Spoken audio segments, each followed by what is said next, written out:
wir eigentlich vereinbart haben. Und dann haben wir angerufen und gesagt, du, es tut mir leid, ich habe irgendein Blackout gehabt, ich weiss nicht mehr, was wir besprochen haben am Schluss, wie wir auseinandergegangen sind. Und dann hat er gesagt, ja, das ist kein Problem, Regi hat das eigentlich gar nicht gemerkt.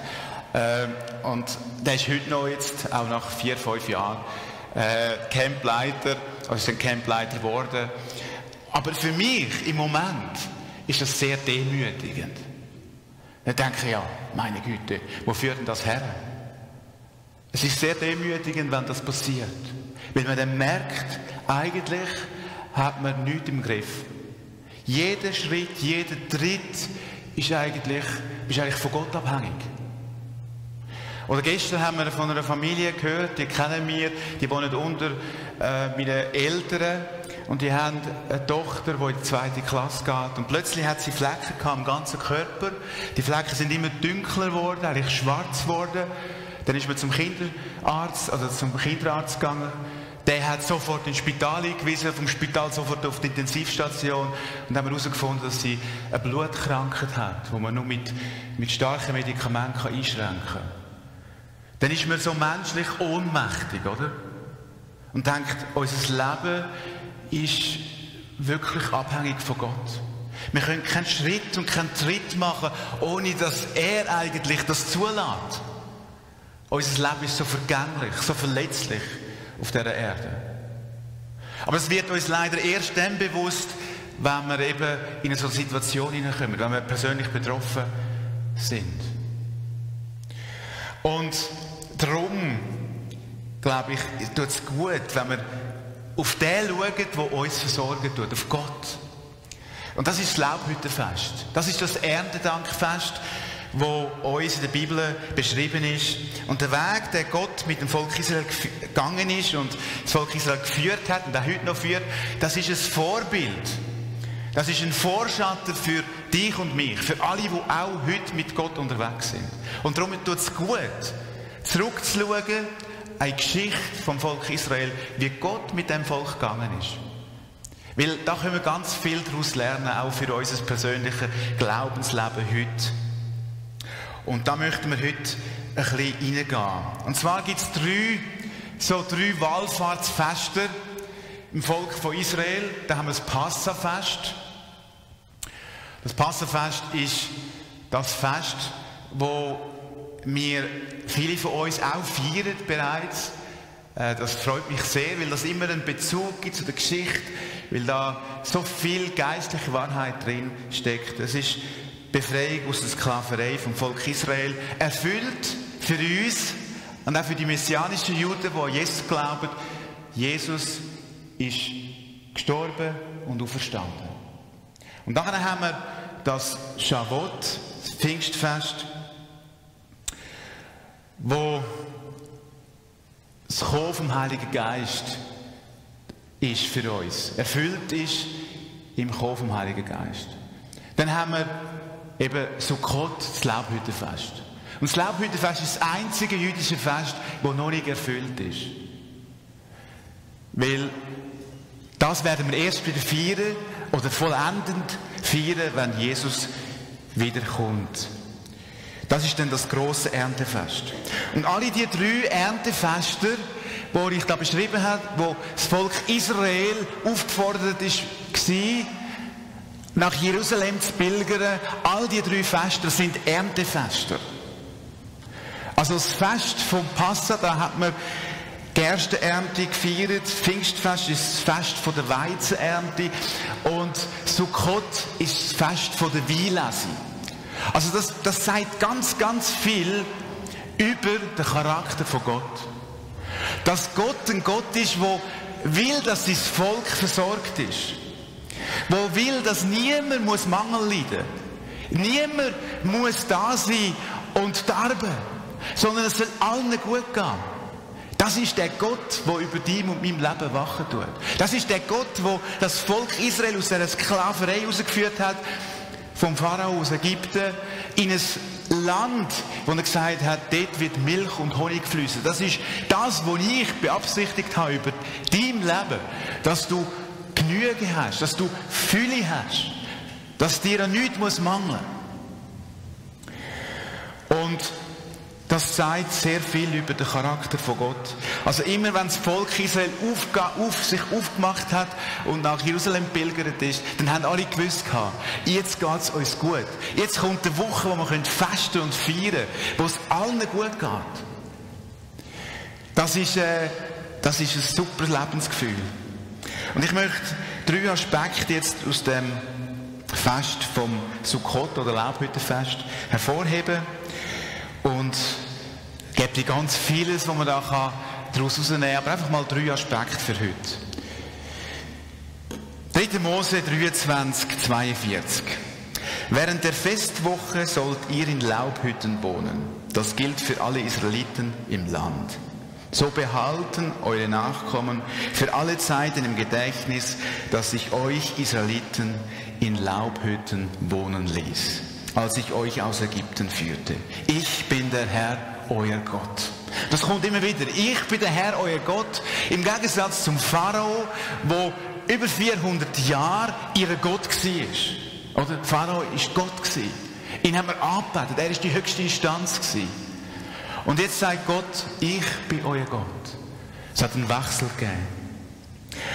Und als Zeichen von dem, dass ich euch aus dieser Sklaverei rausgeführt habe, feiert das Laubhüttenfest.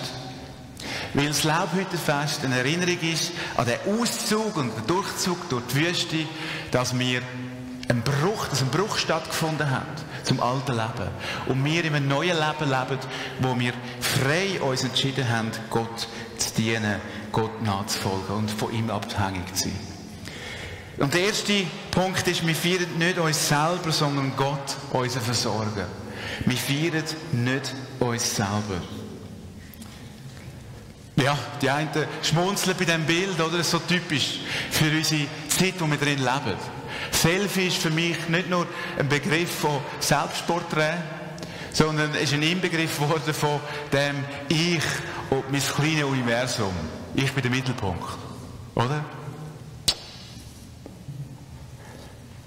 Und ich weiss nicht, wenn das Lebensgefühl ist, das dich begleitet, dass du merkst, irgendwie ist mein Leben, dreht sich alles nur um mich und irgendwie bin ich leer geworden, dann ist das genau der Moment, zum zu sagen, ich mache einen Bruch mit dem autonomen Leben, wo es nur um mich geht, wo sich alles um mich dreht und steige ein in das Vertrauen, mache mich abhängig von einem Gott, der einen guten Plan hat mit meinem Leben, der für mich sorgt, der mich gut führt, der mich gut inspiriert.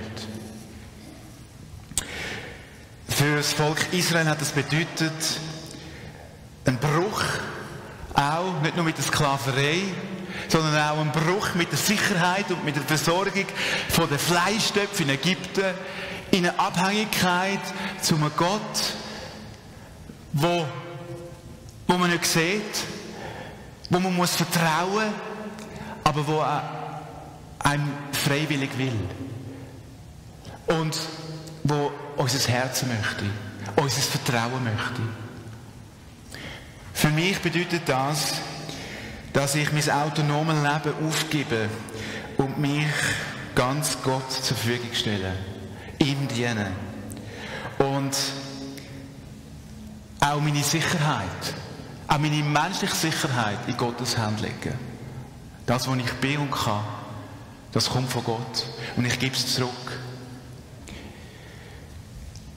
Ich weiss nicht, wie es dir geht, aber wenn das Bild irgendwie dich anspricht und merkst, das ist dein Lebensgefühl, ich hatte den Eindruck vorher noch gehabt, als ich heute Morgen einmal darüber gegangen bin und vorbereitet habe, dann ist es, wenn das dein Leben ist, oder das passiert manchmal so, ich weiss nicht, ob ihr das kennt, wenn man 3 Wochen Ferien gehabt hat im Sommer, man hat alle Glassorten schon probiert, irgendwie, oder dann werde ich manchmal ein bisschen ungeduldig und denke, also, ja, das ist es jetzt gewesen, oder? Jetzt muss das Leben irgendwie wieder weitergehen.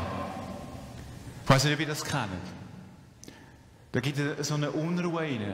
Und wenn du merkst, es ist das Gefühl eigentlich, es dreht sich nur um mich. Und das ist irgendwie so eine Leere. Das ist so elendend eigentlich.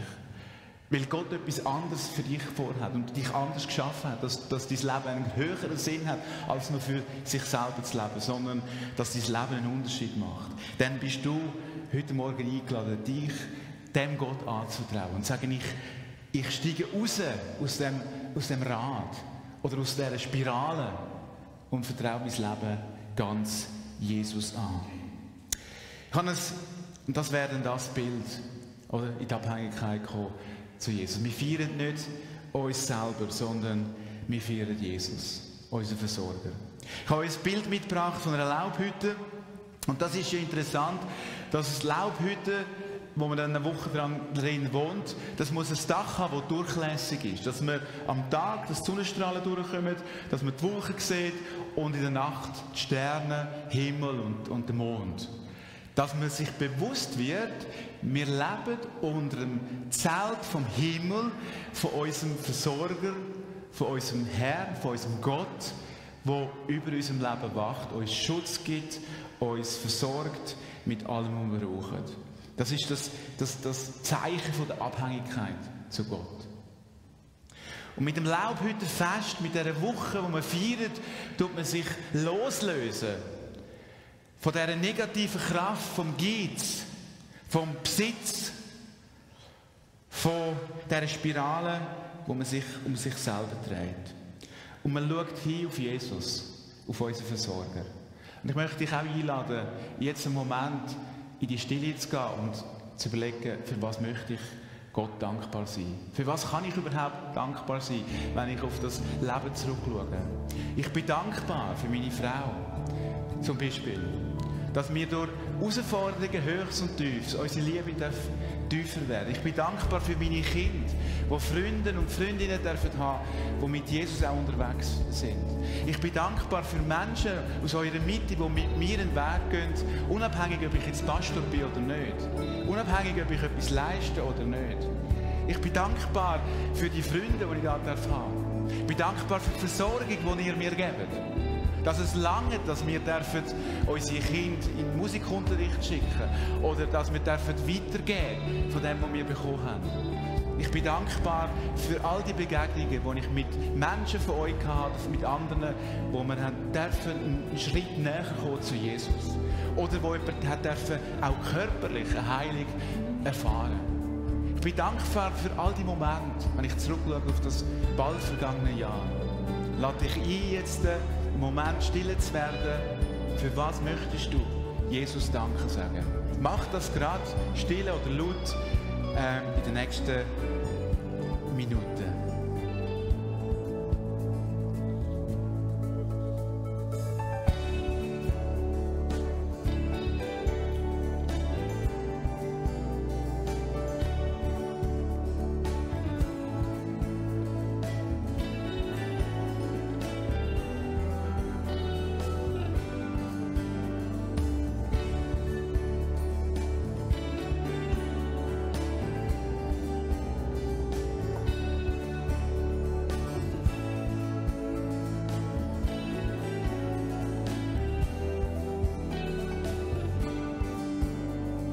Jeder Dank, den du Gott zurückgibst, ist ein Samenkorn, dass Gott dich aufs Neue wird versorgen. Jeder Dank, den du aussprichst, ist ein Samenkorn, dass Gott dich auch in Zukunft wird gut versorgen.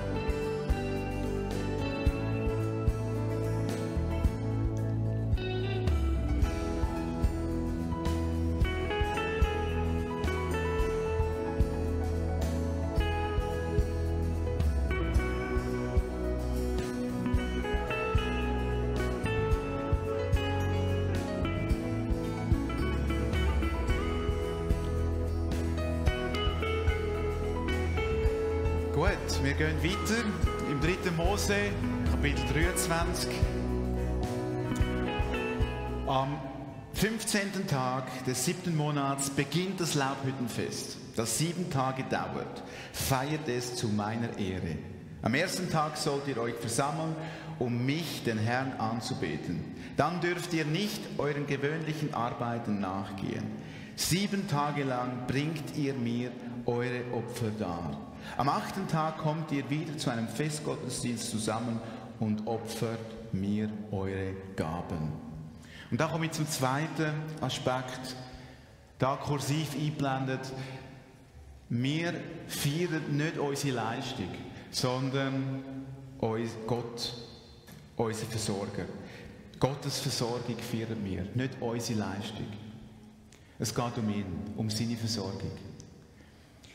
Sehr oft sage ich, und das drückt das Bild aus, bring deine Gaben ein, deine Talente, deine Stärken. Gott wird das brauchen, wird das multiplizieren. Er macht einen Unterschied in deinem Leben, wenn du das einsetzen tust. Und dann kannst du etwas bewegen. Und auch ich möchte ein Mensch sein, der etwas bewegt. Ich möchte das, was ich bekommen habe, einsetzen. Und ich lebe in dem hinein, wo Gott mir anvertraut hat. Auch meine Stärken, in meinen Begabungen. Und unbedingt setzt das ein. Aber es gibt auch ein Gefahrenpotenzial da drinnen. Es gibt auch eine Kehrseite. Und das ist dort, wo ich meinen Wert über unsere Leistung definiere. Wo ich sage, ja, weil ich etwas da kann, weil ich so gut singen kann oder Musik kann machen, darum bin ich gefragt, darum fühle ich mich gut, oder? Und da sind wir irgendwo alle ein bisschen behaftet mit dem. Auch nur ansatzweise. Also wenn du deinen Wert über deine Leistung, über deine Begabung, über dein Talent definierst, dann ist das genau für dich. Und irgendwo hängen wir alle drin. Da sind wir ja Weltmeister, ob Deutsche oder Schweizer. Vielleicht haben die Südländer das ein bisschen einfacher an diesem Punkt. Die können mehr festen, mehr feiern als wir, oder? Aber die Schweizer und die Deutschen sind Weltmeister in dem. Wir schaffen, wir sind es. Und wir machen einen Unterschied. Und das Laubhüttenfest will uns befreien von dem. Es geht nicht um meine Taten. Es geht nicht um meinen Leistungsausweis. Es geht nicht um meine Produktivität. Sondern es geht darum, dass ich in den kleinsten Schritt von Gott abhängig bin. Und dass alles letztlich Gottes Gnade ist. Laubhüttenfest will mich befreien von der Abhängigkeit, vom Konsum, vom Besitzanspruch, sogar von meiner eigenen Stärke.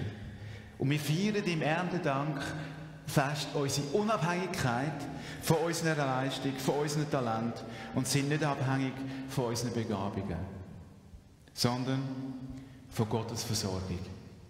Und das drückt das nächste Bild aus. Das Kind auf den Armen von dieser Mutter.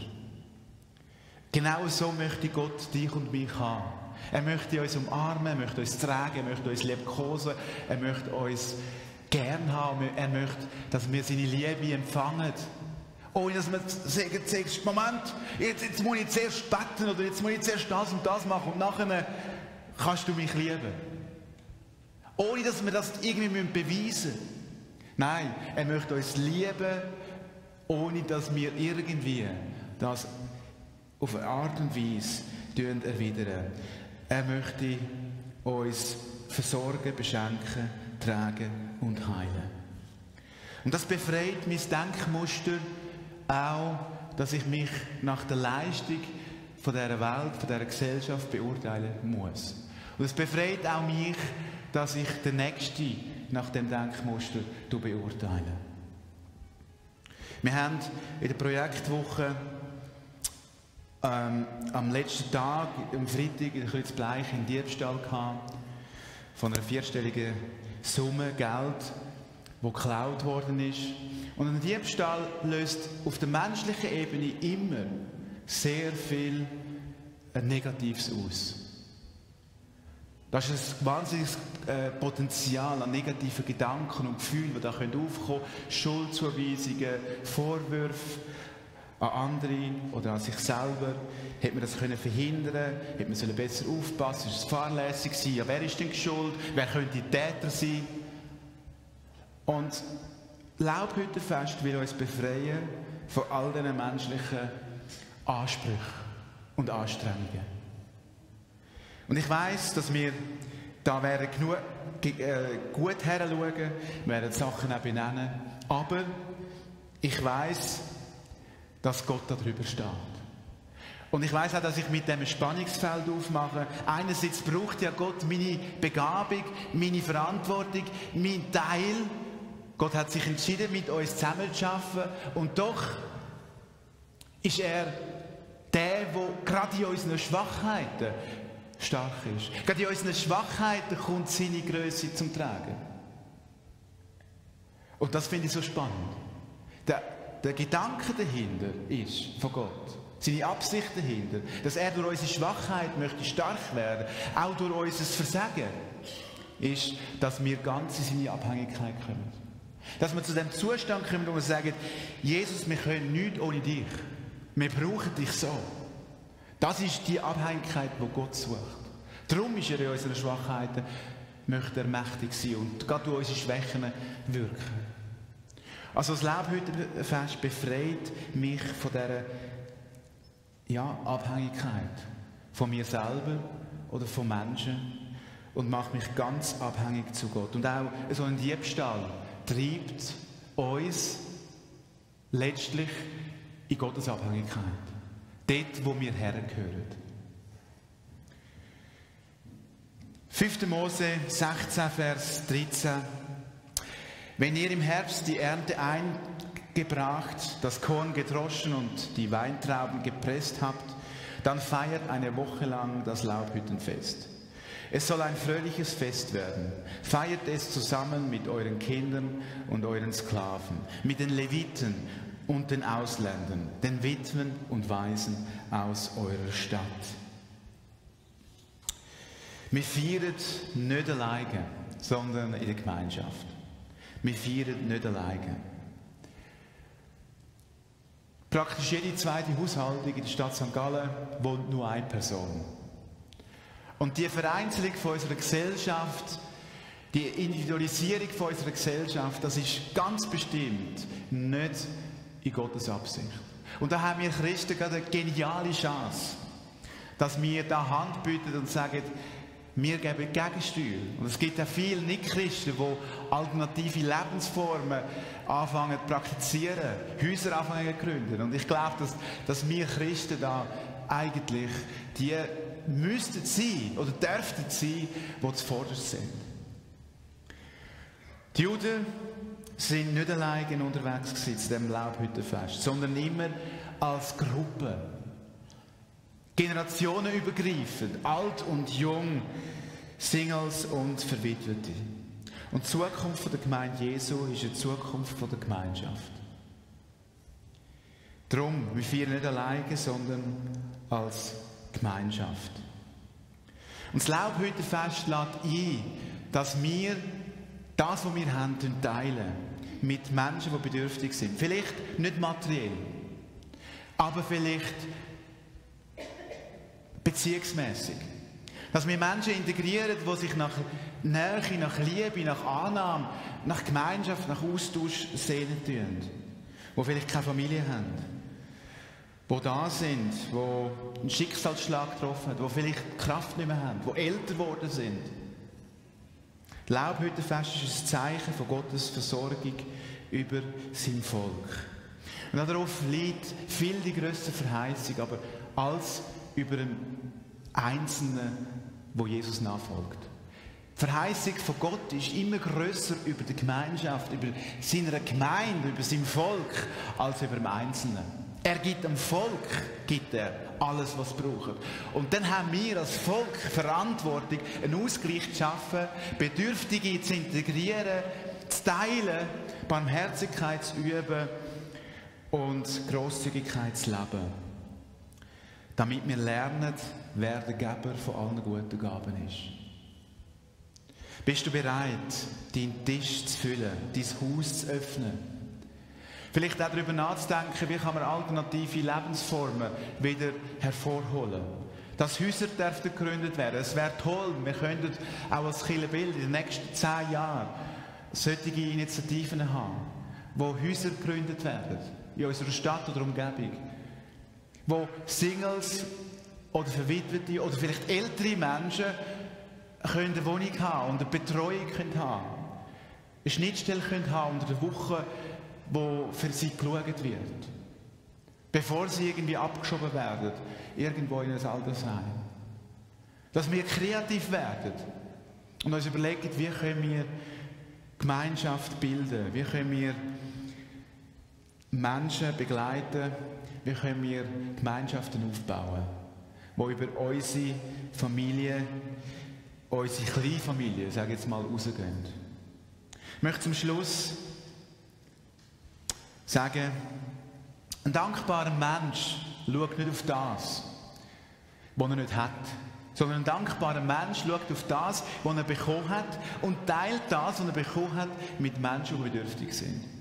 Ein undankbarer Mensch schaut auf das, was ihm fehlt und hat in dem, was ihm fehlt, nichts zum Teilen.